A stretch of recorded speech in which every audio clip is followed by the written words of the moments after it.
Welcome back to the Birdhouse Dynasty Trade Show and our Combine Tight End Preview Show today. We are recording it the morning of the tight ends performing at the NFL Combine. So by the time you see it, the tight ends will have already taken the field there in Indianapolis and run around doing their 40s, shuttle cones, and the gauntlet drills, everything that the tight ends need to perform on at the NFL Combine. The tight end class this year is stacked, and so there is just a bunch of names to discuss. We want to get through all of them that we believe will be pertinent for fantasy, as far as, we don't want to talk about just the inline blocking tight ends. Those guys aren't going to do much other than catch a touchdown here and there. The guys we want to discuss are the ones that are going to possibly have big roles on their NFL teams. And so we'll get to the trade show right after that. We just want to spend about 10 minutes here discussing the tight ends a little and who we expect may explode today at the Combine. So Matt English is here with us. Matt, how you doing this morning? Man, dude, it is Friday. We got the Combine going on. And I will say this on every show we do until we are done with rookie drafts. This is my favorite time of year when it comes to the fantasy season, because we're scouting, we're projecting. We're making assumptions on guys, and it all gets to change and evolve over the next month or two as we get through now the Combine. And then we'll have the draft. We'll have some pro days before that. All of this stuff creates this evolving object. And I love it. I absolutely love this time of year, man. So doing great on a Friday, talking some fantasy, dude. And it gives us a chance to proudly show off our Seminole Gator rivalry here, one of the best in college football, even with the we both had down seasons last year. Let's just be real. So we're looking forward to looking forward to 2025. The Governor's Cup is a big deal, and whereas it's not the Seminole War Canoe, I'll still take a Governor's Cup every year if I can. Hey, you guys got us last year for sure. Yes, we had an awful year, but let's talk tight ends here. Let's bring the tight ends up on the board. We've got some wide ranges here. The top end of the class is awesome with two Big Ten tight ends, Tyler Warren and Colston Loveland. Warren out of Penn State, Loveland from Michigan here. And then we've got about another 7 tight ends who could all be expected to probably be taken on day 2, so in the second or third round. So a lot of tight ends to sort through here, but this is where it gets interesting in, do you really want to go after one of the first round guys or just wait? Because if you wait on them, I'm sure one or two of these guys that get drafted on day 2 are going to hit as well, and possibly get as much value as you get for the guy you draft in the first round. But let's get the names here. So I'll scroll down to the rankings. So Warren is up on top of the board. Matt, what are your thoughts on the top 2 guys, Warren and Loveland? I'm going to have a little bit of variance here. And I'm going to put an asterisk next to this statement. And we talked about this before. You put an asterisk next to every statement that we make at this time of year, because all of that could change by this weekend or by the end of April. So I personally believe with the tight ends that we're looking at here, we've got a nice top tier of a few guys. And then you've got your next tier, which is going to cover 4, maybe 5 more tight ends. And then after that, it's really, you might get lucky if you happen to find the one little diamond in that rough. That being said, as we approach the tight ends, I know you mentioned we expect maybe 1, maybe 2 to go in the first round of rookie drafts.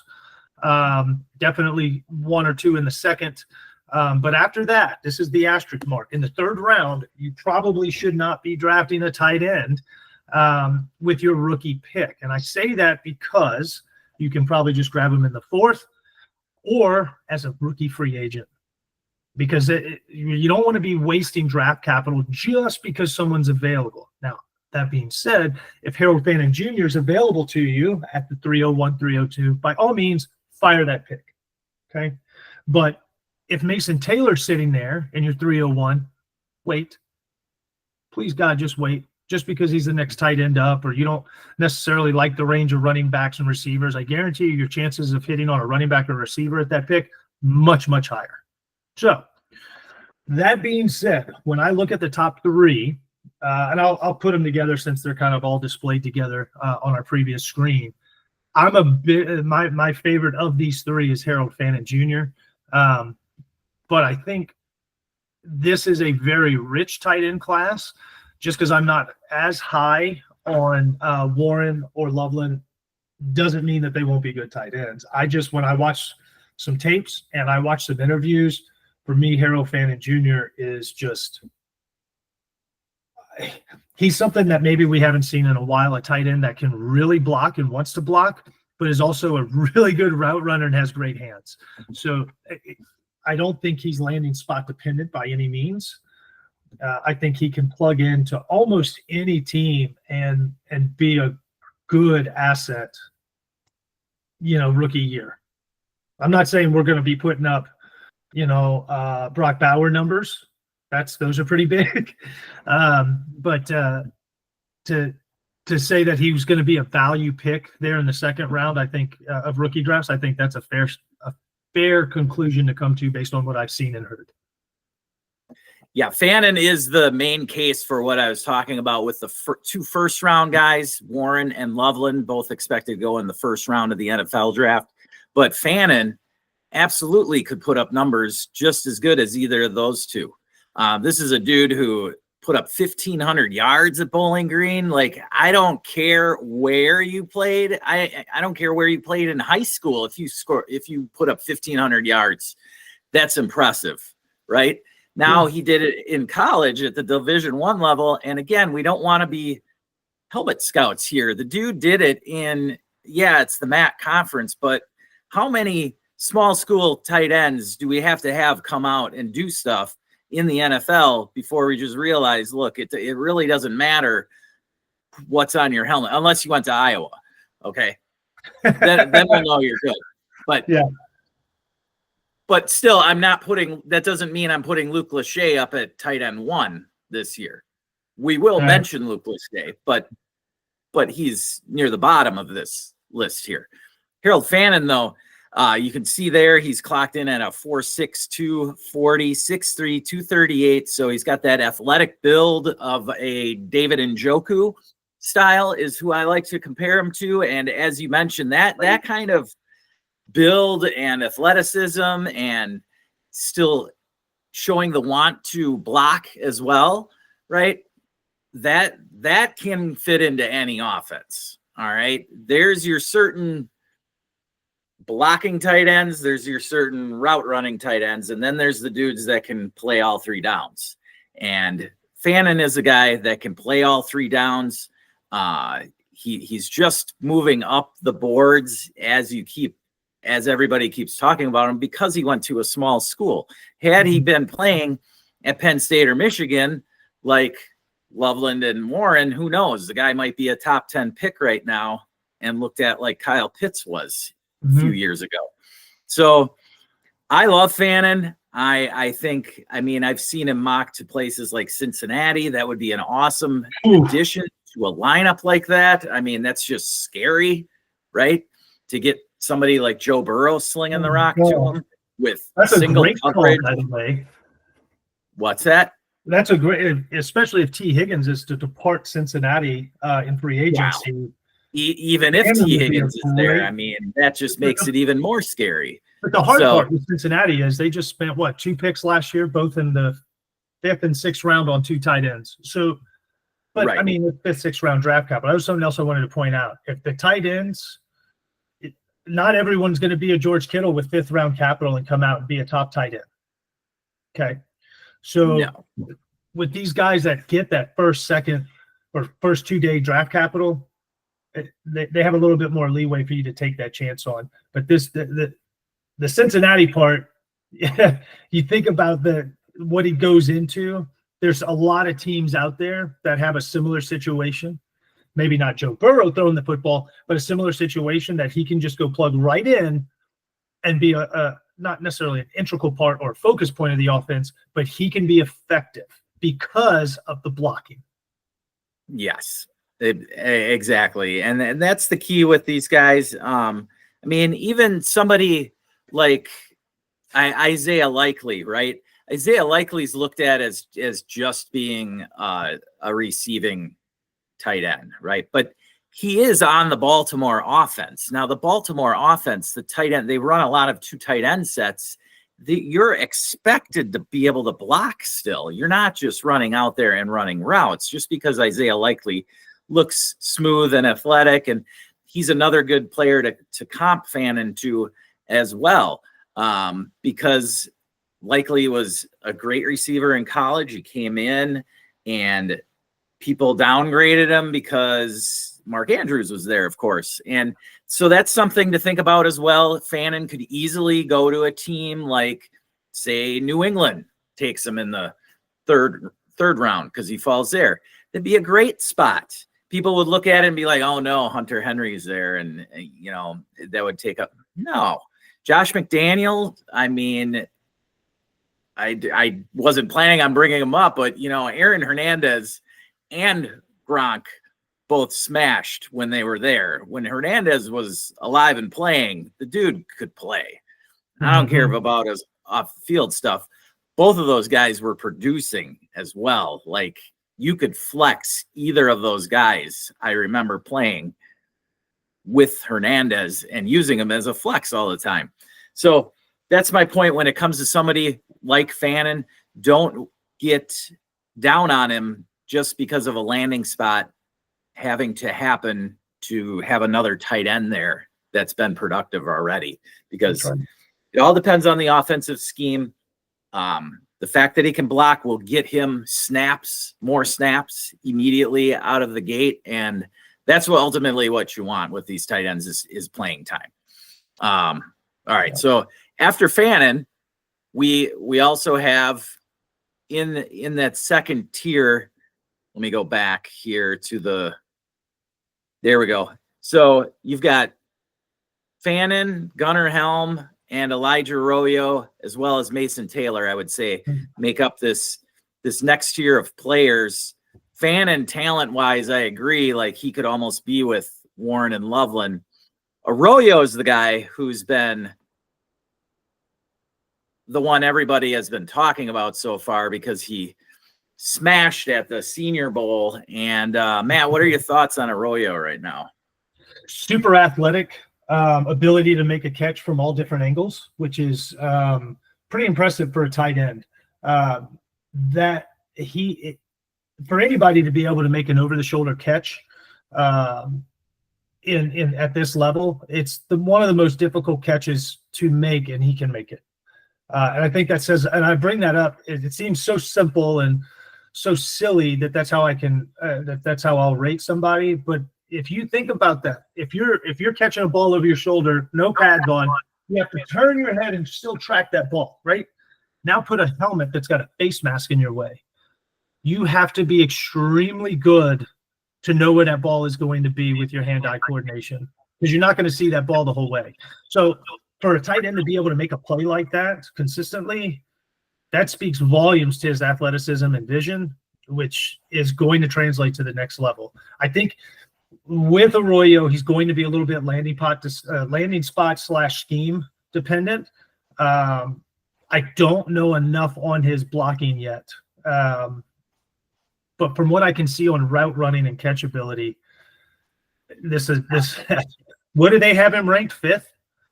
Yeah, they got him ranked 5th. 5th, yeah. That should tell you how deep the class is from an ability standpoint. Some of the catches this guy makes are just stupid.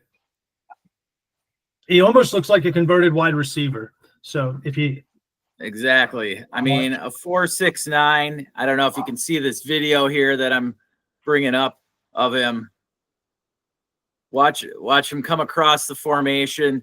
Cam Ward hits him right on the run. Now, based on his angles here, he was not in line, and he wasn't lined up like a normal tight end. He was in motion. Right. He came out as a wide receiver. Out wide. That should tell you what you need to know about his athletic ability. Yeah.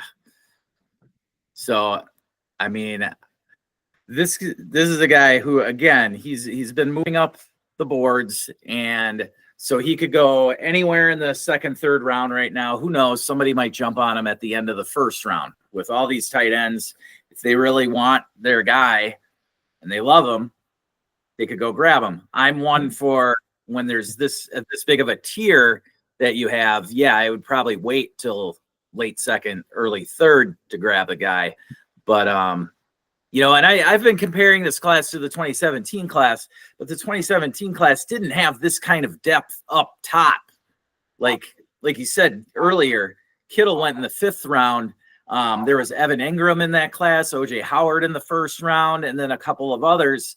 But Kittle was still like the 6th or 7th tight end off the board that year in the 5th round. Okay. The 5th round tight ends in this year's class, there might be some hidden gems down there, but they're not being looked at all right now, as far as from any fantasy analyst. Because most leagues, you don't need to be drafting 20 tight ends in a rookie class, unless you're in some 2.0 premium start 2 tight end league, then maybe. But anyway, back to the list, and we'll get Arroyo. We just want to mention a couple of guys at the very end, and then we'll get to our trades.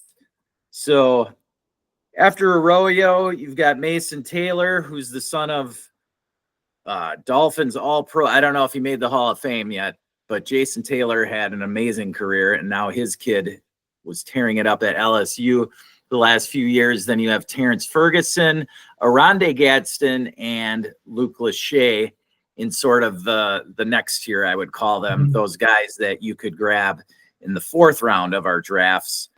Or as a free agent. Or even on waivers after. Just because I don't know how many tight ends people want to pick in your league. It's not, you know what I mean? It's more one of the more hit or miss positions. Oh, sure. I do want to mention Orande Gadsden. He was the one that really stood out to me. He's clocked at a 4.5 right now.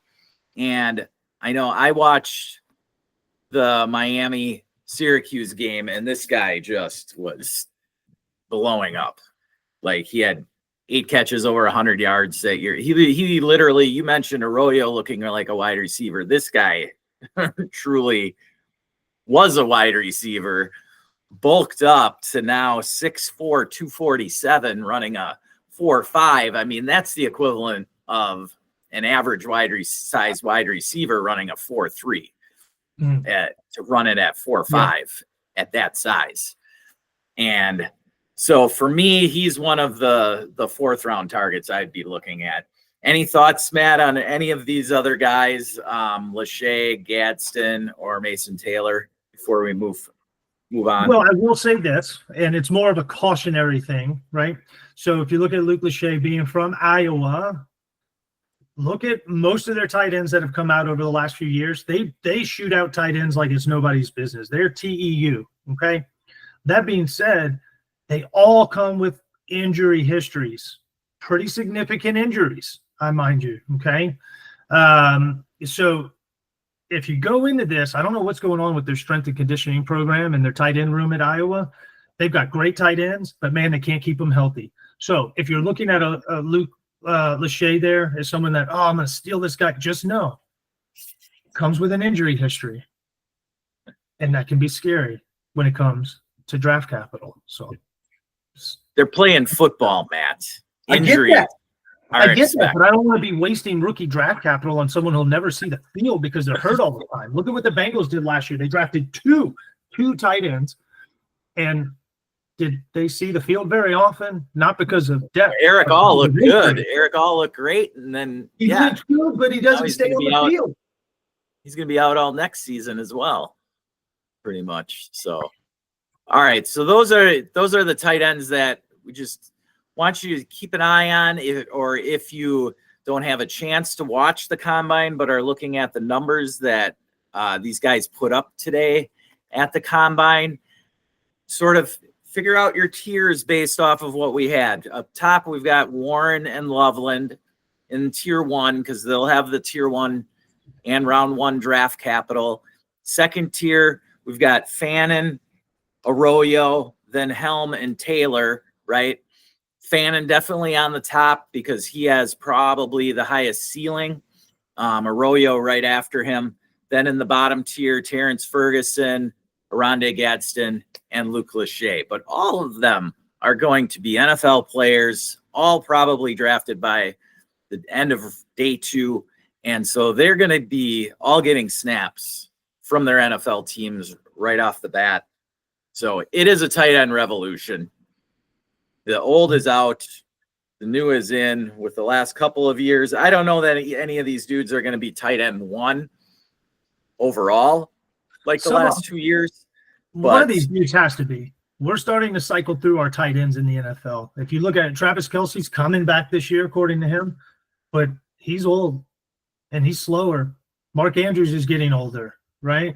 David Njoku is getting older. Some of our cornerstone tight ends that a lot of people have become accustomed to building their team with, at least from a redraft standpoint, they're not, their time is starting to tick away here, and we're going to start having to come up with new names and new guys to be fantasy studs in fantasy.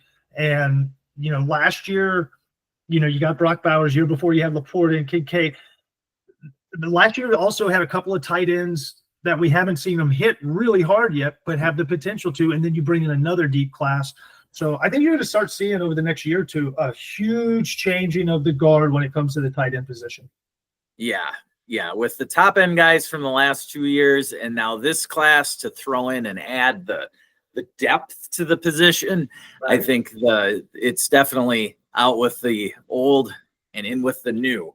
So, sure. So don't be afraid to grab a tight end this year. I know in the past I generally just kick this position to the curb. But with the age, it just Father Time doesn't lose. It happens to us all. All right, let's move on. Let's get into some trades here. All right. So we're going to start off with my Mojo League. We've got 4 trades from that league. They were hitting it hard this last week. It is a 12-teamer, start 10, Superflex tight end premium, half-point tight end premium league. And we will bring it up for you right now. The first deal we had is Steve S. and Mojo doing a deal here involving Dak and Cooper Kupp coming over to Steve for Quentin Johnston and the 10. Is it the 108 or 106? 106. 106. So we got the 106 and Quentin and QJ for Dak and Cooper Kupp. So a lot of this hinges really on the 106 versus Dak part of it. And do you want Dak Prescott or do you want a rookie quarterback is ultimately what it came down to here for Steve and Mojo. So Matt, what are your quick thoughts on this trade initially? Yeah. Well, before I jump into it, if you've made it to this point in the video and you haven't liked and subscribed, you go ahead and do so and help us out as we try to build this show up, right? So go ahead, drop down there, click that little thumbs up, click go to channel and subscribe, and check out all of our other content. Now, that being said, I look at this one, and this is going to come down. Even the age thing isn't that big a deal for me here. But if you look at Dak Prescott's contract, right, he's a $90 million hit next year for the Cowboys.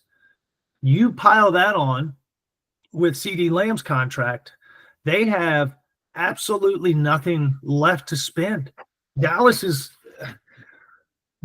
could end up looking like the Giants look this year from a record standpoint. I mean, they've got Dak, they've got CeeDee Lamb, and then what else? What else do they have? So I'm not super high on Dak. He commands a lot of money, and he doesn't have the weapons that he once did. Plus, he spent most of last year hurt. So what are you actually getting with Dak? Now, Cooper Kupp is on the move, more than likely. So we don't know exactly how he's going to look outside of a Rams uniform. Now, he's a hell of a receiver. He's, in my opinion, from a technical standpoint, one of the best receivers in the league. But he does come with a super long injury history, and he's going to be playing for another team for the first time in his career. I look at Quentin Johnson, and rookie year was a total bust. Year two, we had some issues that we saw in year one in his rookie year.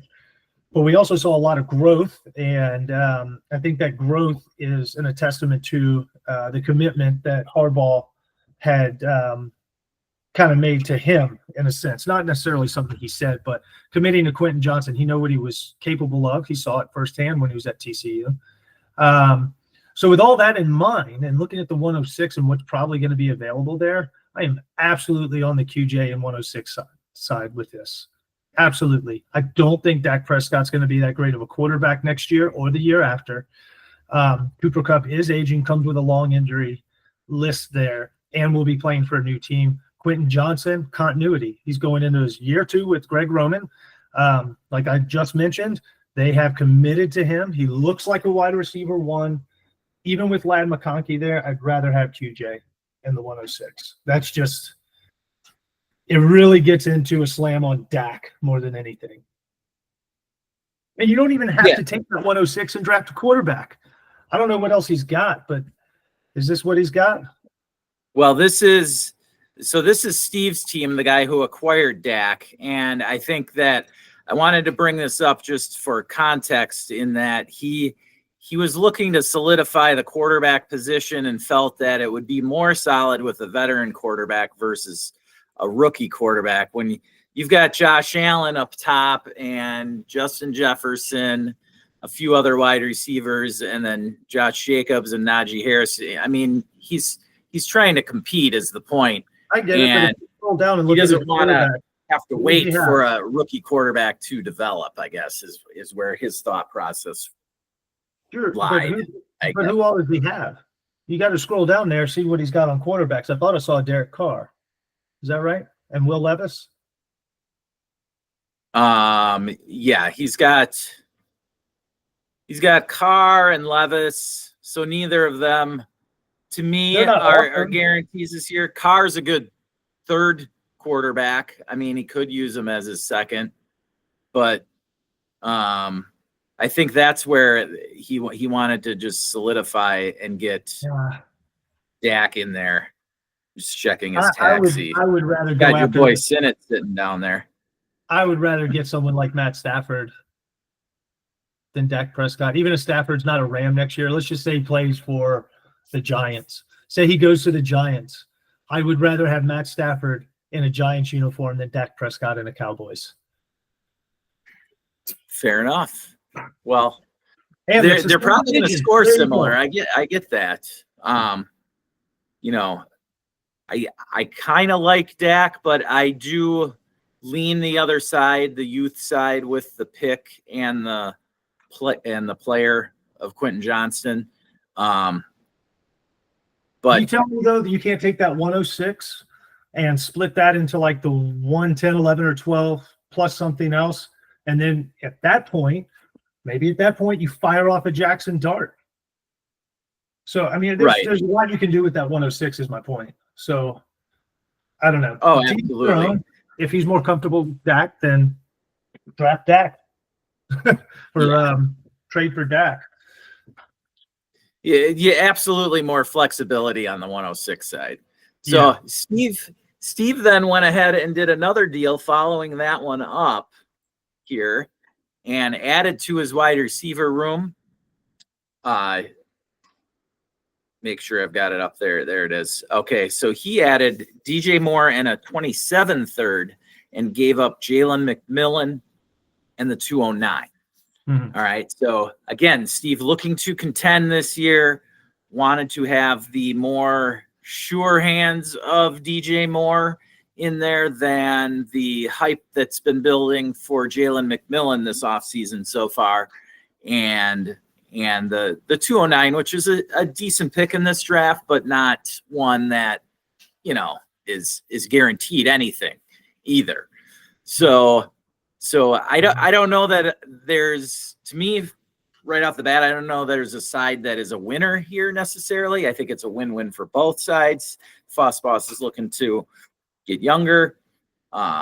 He gets what he wants there, and Steve gets his guy DJ Moore to add to the wide receiver room. What do you think here, Matt? Yeah, I would imagine if you pulled this up on KTC, it'd be pretty close on the points there. Yeah, like within 20, 30 points. Yeah. That being said, I get concerns for both receivers here, right? Jalen McMillan, there's still Chris Godwin that they have to figure out. They're going to have a new offensive coordinator. But he did hit late.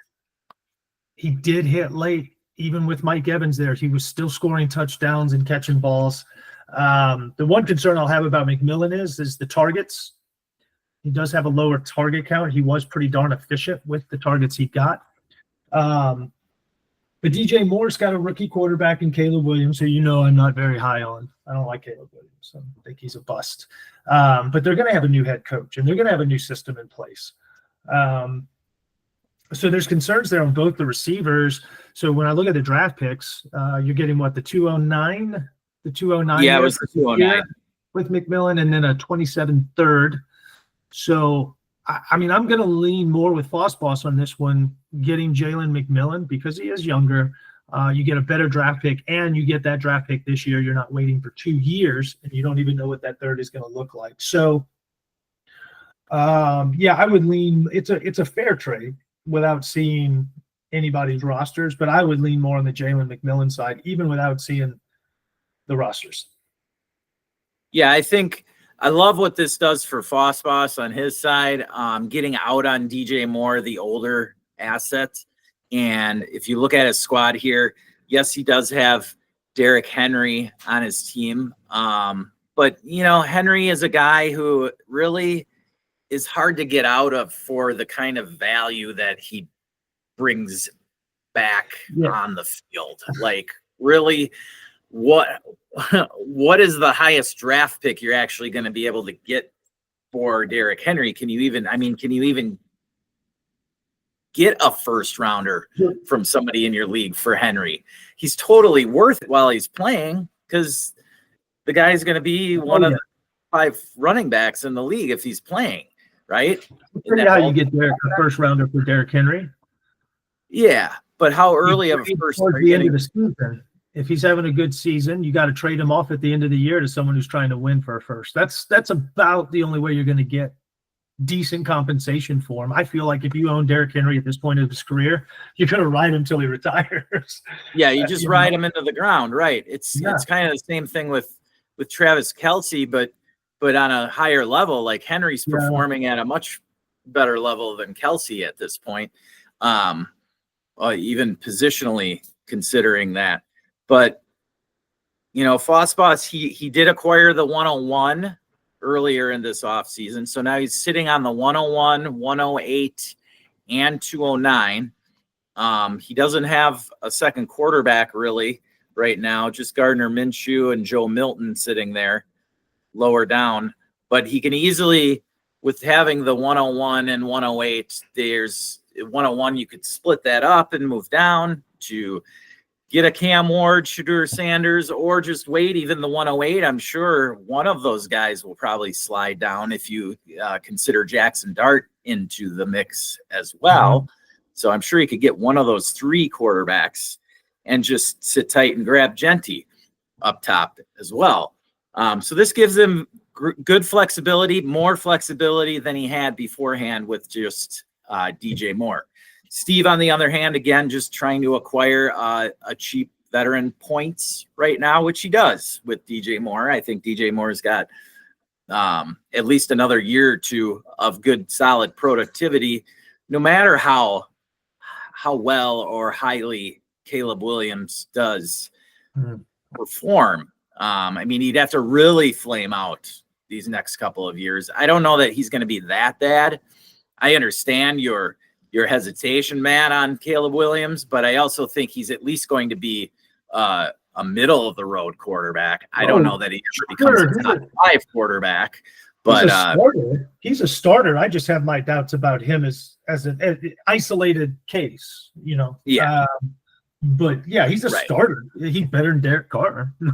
So there you go. Well, exactly. Yeah, but I agree with you. I don't know that I see top 5 potential out of Caleb Williams, but who knows? It's going to be a whole new offense this year for those guys in Chicago.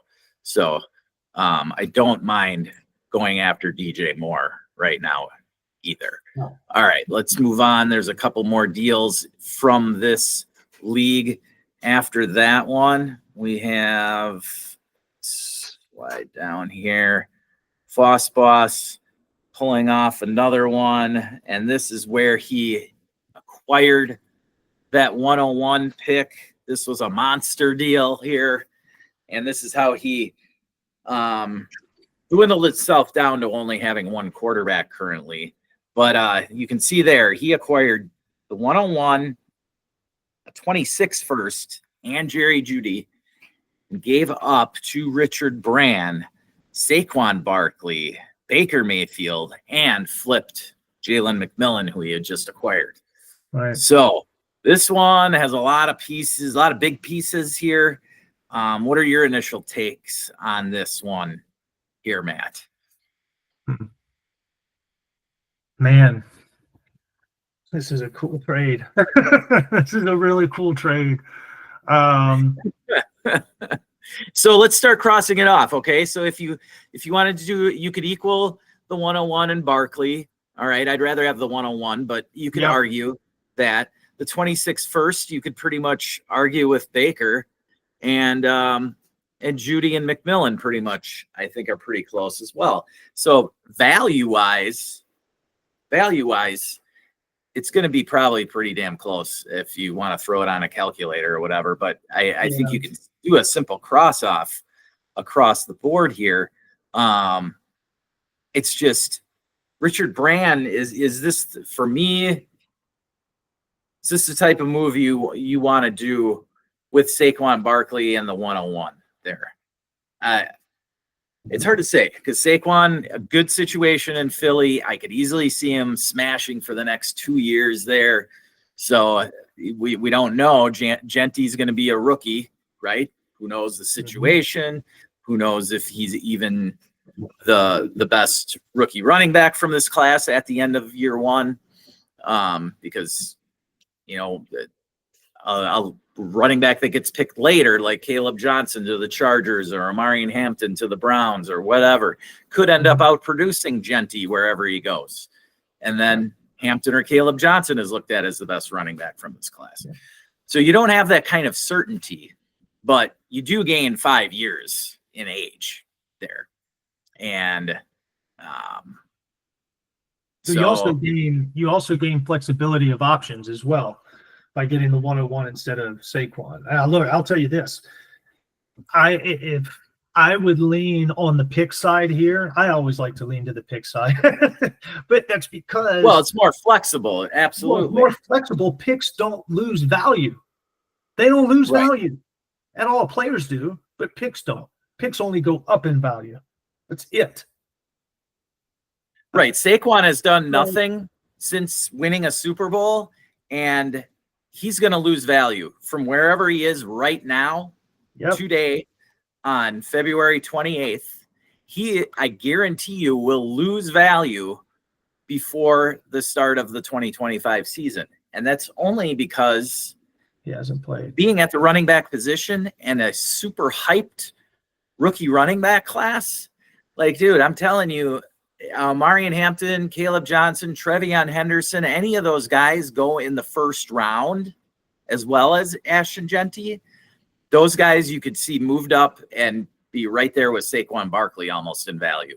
Because right now those guys are considered pretty much borderline top 10 dynasty running backs right now. All of those guys in the second tier of these rookie running backs are considered right at the top 10 edge. Mm-hmm.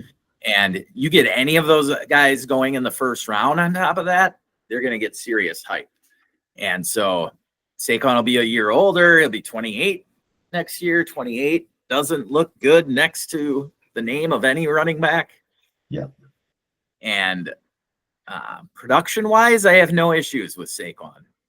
But again, this gives Boss a heck of a lot of flexibility now heading into the draft season. The hype's going to build. And, I just the Jalen McMillan Judy part of it, I'm hoping that was something that it had to be put in there to be done, because otherwise it doesn't make a whole lot of sense for Boss to get the older asset. But maybe the guy wanted McMillan because he was getting Baker Mayfield in it. Mm-hmm. I guess maybe that's one of those things to just get the deal done, right? Right. I'm gonna sell you a stack in Saquon, and you're gonna give me your 101 and your 26 first as well. Right. And I don't mind doing that if that is what had to be done to get the deal done. That's fine, because that's the bottom end of the value spectrum in this deal. The 101 and Saquon and Baker and the 26 first are the real pieces of this deal. Now look, if Paul could turn around too, and he could go ahead and split that 101 into multiple firsts this year and an extra first. I don't know. He could split that thing into a lot. And the point of me saying that is he could accumulate enough firsts by this trade and splitting the first to go back and buy Saquon if he wants to. Yeah. And still get other assets with it. So there's yeah. The last deal from this league was sort of a minor one, but one just I'm going to throw out there as an example of stuff you can get done, right? Ray McLeod for the 408. Hey, if you're looking to clear roster space, you got too many guys, this is the kind of thing that you want to pull off just to clear space. Boss adding a wide receiver to his roster. I don't know why he really did this. I would have just kept the 408, but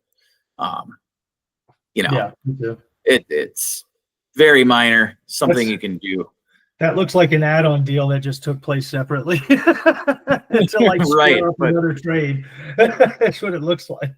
So the Reaper just looking to liquidate off of last year, getting something for him. All right, so now we're going to move on to the my Lemmy's Dynasty League, and this is also a 12-team super flex league, no tight end premium though. And we had Dalton Kincaid going for the 201 Lake Slavic. And so this is a league where Mr. DI6 has been rebuilding for the last couple of years, and he's been stockpiling wide receivers and picks, and now he's finally making some moves.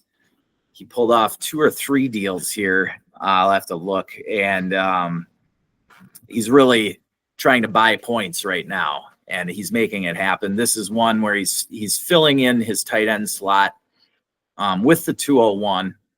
So I know I don't mind it. Could he have gotten a Harold Fannin? Sure. I don't know. The 201 is about a fair price right now for Kincaid, I think.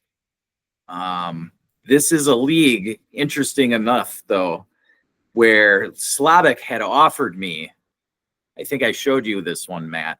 Mm-hmm. He had given me an offer with Kincaid involved in it. It was the, trying to remember all the players involved now. He had George Pickens, Dalton Kincaid, and Justin Fields, as well as, let me make sure I get the picks right. It was like 2 seconds, 26 first, and they were all future picks, right? So it was Kincaid, Pickens, Justin Fields, 2 seconds, and a first, all just for Brock Bowers. Wow. And that was one I turned it down because Slavic is my main contender in this league. We had the 2 best rosters, right? Yeah. He just wanted to basically upgrade from Kincaid to Bowers, but I didn't want to let him have that on me. Sure. I own Bowers, Kittle, and Ferguson in this league at tight end. So not only did I have the top asset at tight end in Bowers, but I also insulated it by having Kittle and Ferguson, 2 of the other top 10 tight ends, right? Kittle a top 5 right now, at least last year without injury. Without injury, Kittle's a top 5 tight end every year, right? So my point being is, yes, I would have gained the value was definitely on my side by a ton, right? Right, but that's why you don't calculate him free up, and he's got Bowers. He gets all those points compacted into one position, and now he's got however many open positions to stack full. No, I get it. I totally get it. And that's what I didn't want to allow my main competition to do, and so that's why you can't just look at the value sometimes and say, oh, well, it kind of reminds me of a trade I got offered. I'll just take that. Because if you go on to Dynasty Daddy, and I love going on to there, Dynasty Daddy is a site where you can not only bring up the total team values, you can see the rosters as you click on down, but there's also, if you click into the toolbar, you can see the WAR values there. And I guarantee you, if you take Brock Bowers' WAR versus all of those dudes involved in that trade, Pickens, Kincaid, and even Justin Fields, who has probably a decent WAR in that league, considering what he did in the first half last year. Yeah. And then the picks, I still guarantee you Bowers outdoes all of those guys in WAR. And that's where it really comes down to when you have a top asset in the league. It'd be different if he, narrowed that trade down for me. Like, he owns the 106 pick, right? If he would have thrown the 106 in there instead of that future first and 2 seconds, then it would be more interesting to me, because with the 106, I can get more of an elite asset, right? Versus trying to figure it out on my own. Then I'm stuck. I got to do the work with those 2 seconds and future first. Then I got to do all the work with those. Yeah. So, look, man, that sounds a lot like a trade I got offered in our 53-man league. I got offered Tony Pollard, Aaron Jones, Calvin Ridley, and the 111 for Nico Collins and the 301. Yeah, what's wrong with that trade? I think it's a pretty good offer. It's a good offer. But I'm giving you the 111. I'm not for like 5 days. I'm not giving you a 27 first and second. No, I get it. That's my point. At least you're getting a rookie pick that's year. I'm that's not waiting 2 right years now to realize the full potential of the deal. No, I get it. No, because you're getting 3 guys that can give you points right now. They can go into your lineup right now. Pickens and Kincaid and Justin Fields, those guys wouldn't even necessarily start for me. No, they probably wouldn't. Yeah, that's where I'm getting at. Yeah, that's nice depth, sure, but I mean, and then you want me giving up the top tight end? Not only the top tight end asset right now, but he was the best prospect we had seen in years at the tight end position. Like, this dude Bowers, I mean, it is really hard for me to see trades when you give up Brock Bowers, unless you got Trey McBride coming back on the other side. That the positional advantage of having Brock Bowers right now, even in a non-tight end premium league like this, it's just because it's non-tight end premium doesn't make the tight ends worthless. No, it actually makes the top tight ends more valuable. Yes, exactly. So that's something just keep in mind when you're dealing with tight ends, especially this offseason. Know the format of your league. Take a look at a war chart of the tight end position and how those tight ends 5 through 15, your Njokus, Fergusons, those types of guys who all can produce on a weekly basis, but aren't the elite guys. See where they come in. Like, are they, does it matter? Or can you just have Pat Freiermuth and then you're fine? Can you just grab Jonnu Smith off the waivers and then have a good season with them? Is Cade Otton fine as your starter? So those are the things to keep in mind with the tight end position. I understand what he's doing here. I don't mind the bet on Kincaid for a 201. I don't see any bigger ceiling that was all hyped all last offseason. Maybe we'll have a post-hype season here with Kincaid. It's possible. He could have a 10 touchdown plus season in Buffalo with Josh Allen as his quarterback. The potential's there. And he's probably going to get more production than you would get out of a rookie this year. Mm-hmm. I think it's totally fair. Dalton Kincaid's valued pretty high, even though his season wasn't great. So I think he's getting good return on Kincaid there. It's not a bad deal. And taking a chance on Kincaid, you could make worse chances. You could. Yeah. I just wanted to roll the tight end position into what we started with today with the rookies and kind of put a bow on the tight end position there as a whole. So now these two made another deal. And again here, this one surprised me. Okay. This is a no-brainer. I'm a big Nico guy. I am on the side of Nico, as you well know. I mean, I just made you that offer. Yeah. Well, I mean, but is this real? I don't like. I'm on Lake Slavic's side here. I don't know what you feel. I know you get 3 years difference in age there between Nico and Harrison. Nico's 26? Yeah, is this a real trade? Absolutely. This one went through. I don't again, I'm totally on the side of Nico here. This guy's buying into the old hype on Marvin Harrison, I guess you'd say. But this is not. If you threw another second in there, like it was a 202 and the 205, I might be a little more forgiving, so to say. But to me, the pick should be flopped. Yes, that's what I think. The pick should be flopped here.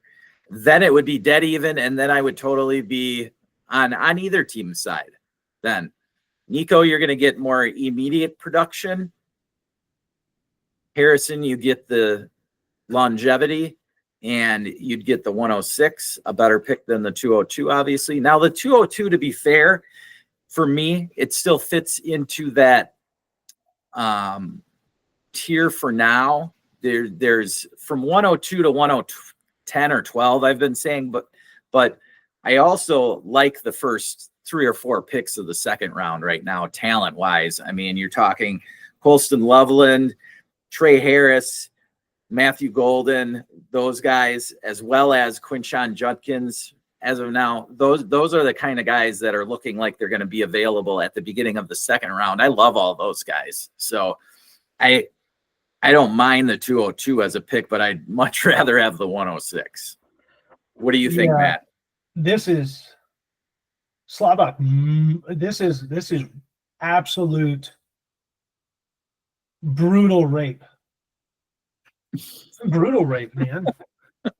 I know Nico and Marvin are probably valued point wise pretty close, within a 200-300 points of each other, but you're getting the 106 and giving up the 202, so you move up 8 spots, and you get Nico Collins, who has a better quarterback, a better system in play, and he's played for 3 years. He's got security in his contract extension versus Marvin Harrison, who did not live up to preseason hype, who doesn't have as good a quarterback, whose system is all over the place. Oh, dude, I wish we had a trade we could firmly disagree on, but this one is not even close for me. If someone sent me this offer, because I have Marvin Harrison and I have the 201 in a league, so I would make this deal in a heartbeat. I wouldn't even have to confer with a co-manager. I wouldn't even have to think. I smash accept. Yeah, I mean, this is last week I did a video on my top 5 buys, and Nico was one of those guys. And then I did a short including Nico Collins as well. Nico's one of my Nico's a guy who, if you go back, he was I believe a 4 or 5 star recruit initially, and he had to choose between Ohio State and Michigan. I mean, couldn't go wrong there, but he decided to go to Michigan. And of course, by going to Michigan, he didn't put up quite as good of numbers as maybe some of the guys at Ohio State did. Right. So then he got in the draft, and I think he was hurt one year too. And maybe it was his junior year. But anyway, point being, the Michigan offense doesn't generally produce high numbers for wide receivers. And so he fell to the 3rd round, and the Texans were more than happy to grab him there. And his first couple of years, he struggled in the NFL getting good production, at least. But you look at the quarterback situation, and that kind of explains it, right?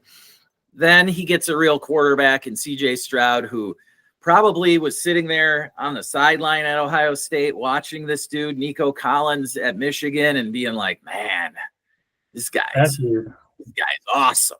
Mm-hmm. Right? I wish I was throwing to him.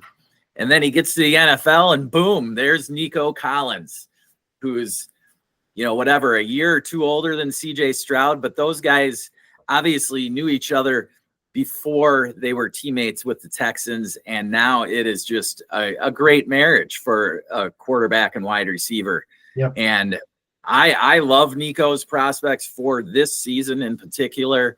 I think he's one of those dudes who could have just one of those monster 100 catch, 1,500 yard, who knows how many touchdown type seasons, as long as he stays healthy, because he was on that pace last year before he got hurt. Mm-hmm. And I don't see anything differently happening. You've got Tank Dell injured, the questionable status of Diggs. Mm-hmm. And even if they bring in a Luther Burden or Egbuka in the 1st round, that is not going to change Nico Collins' target share at all. He's still getting 25 to 30% target share this year. Yeah, we had to look at that last year with Giggs coming in and the emergence of Tank Dell, who's, and I sat there and said, I don't think it's Nico. I don't think he's getting a lion's share here.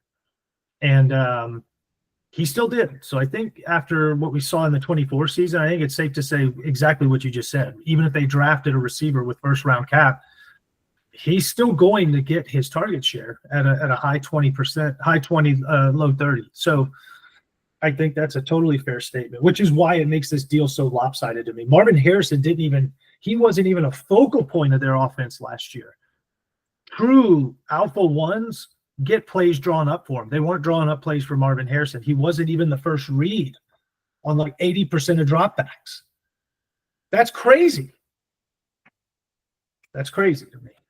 So, yeah. If we go and look at the squads here, so Mr. DI6 has put all his dudes on the bench, but now you add Marvin Harrison to the mix. He's got Harrison. I know he has Brian Thomas Jr. He's got Waddle, Bateman, DJ Moore, Marvin Mims. There they are. There's his. Last year he rolled up the rookie wide receivers. He had a ton of firsts last year. So he's got McCaffrey, Brian Thomas, Roma Dunze, and now Marvin Harrison from last year's class, along with Waddle. So I think that he's got a lot of trade assets, man, in my opinion. Yeah. So youth was his goal in this deal, obviously, Hit it. but this wasn't the way to go about it, I guess. Like, he did not need to get rid of Nico Collins in this manner. There was a better way to go about it, I think. And that's unfortunate for me, because now I got to deal with that with Lake Slavic. Yeah. So now, Lake, if you're out there watching, which I know you are, you are definitely not getting Brock Bowers from me now.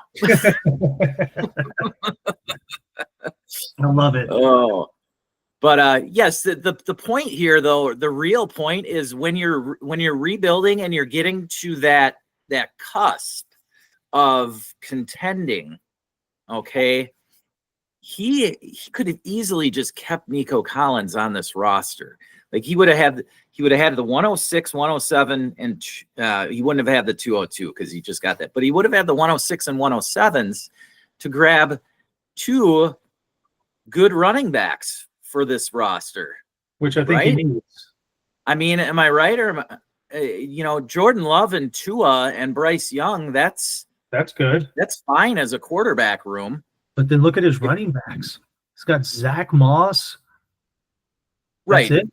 James Cook. Was looking at, and he could have grabbed two good running backs at the 106 and 107 this year. Oh, man. And you got to start two of them too. Yeah, I wouldn't have made that deal at all. I'd have kept Nico and drafted two running backs if I was going to fire those two picks. You're absolutely right. So if that wasn't the way, someone got maybe a little trigger happy on some trades. And that's okay. Yeah, I mean, that happens. It happens. He's not. His roster is not destroyed by this deal. Okay, right. There's been worse deals out there. So, Mr. DI6, forgive us for laying into you on this one, but your team is still going in the right direction, and I understand the youth movement. So, who knows? Marv could end up blowing up this year, and then we're gonna eat this whole segment of this video. But I'll still stand by my evaluation of the trade, though. In this moment, that's a bad deal. So just be cautious when you do have all that draft capital and you're in the rebuild mode. Don't go backwards a little just because you want to get off the age there, because Nico Collins is only 26 years old. He's not 32. Okay. You got a good contending window with Nico Collins. All right. He's got the contract installation. The next 2 years, at least, for sure, he is going to be a monster. Yep. As long as he's on the field. So I love that. All right. So any thoughts that you want to give here at the end based off of what kind of deals we saw today, Matt? Yeah, I'll give one piece of wisdom, so to speak, that I've learned since playing Dynasty. And I've already said it on the show today, but I'm going to hammer this home. And that is, players' value once the season's over and during the season, it's going to fluctuate, right? But after the season's over, player values typically go down unless there's a trade and puts them in a better situation and everyone gets hype, and then the value goes up, right? Player values go down. Pick values stay the same or increase all the time. So, this is the time of the year. If you got lots of stacked up draft picks, I'd be very cautious trading them away. And it would have to be good deals to where someone's giving me a better player than my pick is worth at that moment, because in 2 weeks, that pick could be valued the same or higher than that player I just got out of the deal. So, evaluate your rookie picks correctly. Know they're going to increase all the way up until you hit draft. So that's what I do. You've seen that people ask, all you want is rookie picks. When I'm trying to shed points at the end of a year, that's all I want. I don't want players.